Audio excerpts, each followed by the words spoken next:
কংগ্রেস এটাকে ধরবে না। কংগ্রেস আন্দোলন চালিয়ে যাবে, কংগ্রেস বিক্ষোভ এখানে চালিয়ে যাচ্ছে। আর আমার এখানে বক্তব্য কেন বলবো এটা তো দায়বদ্ধতার মধ্যে আপনারা সবাই জানেন 16 তারিখ সন্ধ্যেবেলায় কী হলো বিকাশ ভবনের সামনে। বাংলার মেরুদণ্ড, ভারতবর্ষের মেরুদণ্ড শিক্ষক, সেই তাদের ওপরে নির্মমভাবে লাঠিচার্জ হলো, মাথা ফাটানো হলো, হাত পা ভেঙে দেওয়া হলো। কী স্বার্থে, কী করেছিল, কী দোষ ছিল শিক্ষকদের? তারা তো শান্তিপূর্ণভাবে মিছিল এবং ধর্ণা করছিল। তাদের আপনার তো বালি, লোহার, পেটি কন্ট্রাক্ট এইসব তো চায়নি। তারা চেয়েছিল তাদের যে চাকরিটা হারা হয়েছে, তারা চাকরি চলে গেছে, তার জন্য তো তারা ওখানে বসেছিল। তো সেই বসে থাকাটা অপরাধ হয়েছিল? তারা তো চেয়েছে যে আমরা আবার কেন পরীক্ষা দেবো, এটা তো বাস্তব। আমি কোন 2002-এ মাধ্যমিক দিয়েছি, আবার আমাকে যদি 22 বছর 24 বছর পর বলে মাধ্যমিক দিতে, এটা সম্ভব? এটা কি সম্ভব? আর আমরা দেবই বা কেন? একটা পরীক্ষা হয়েছে, আমরা পাস করেছি, পাস করার পর চাকরি পেয়েছি। সরকার চুরি করেছে, সেই দিকটা না দেখে সরকার বলছে আবার চাকরি দিকে, সরকার সেখানে চুপ। আর সরকার উল্টো কী করছে? চাকরি হারাদের উপর লাঠিচার্জ করছে, তাদেরকে মারা প্ল্যানিং করছে, মাথা ফাটিয়ে দেওয়া হচ্ছে। কেন? যারা চুরি করেছে তাদেরকে কেন ধরা হচ্ছে না?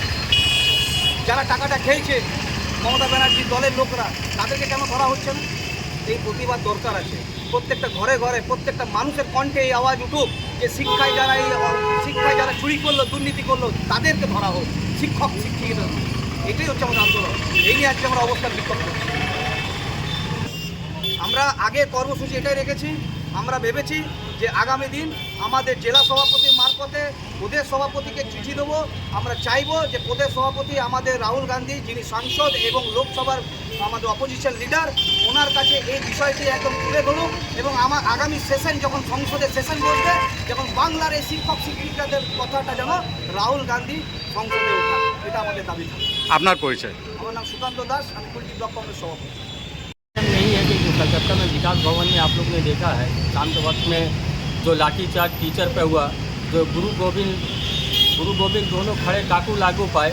तो गुरु के भगवान के बाद दुनिया में अगर किसी को रुतबा मिला है तो टीचर को मिला है। उसी पर ममता बनर्जी की सरकार लाठीचार्ज करेगा, सिर मार के फाड़ दिया गया। तो बताइए इसके बारे में आप क्या कहेंगे? मैं आपसे भी सवाल करता हूँ। ये टीचर को जब मार पड़ सकता है तो फिर आम आदमी का क्या हाल है?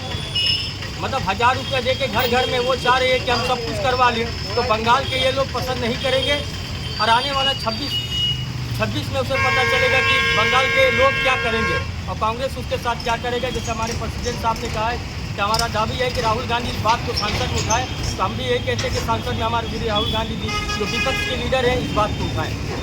आपका परिचय? मेरा परिचय, मेरा नाम जाकिर हुसैन है, मैं कुल्टी ब्लॉक का युवा प्रेसिडेंट हूँ।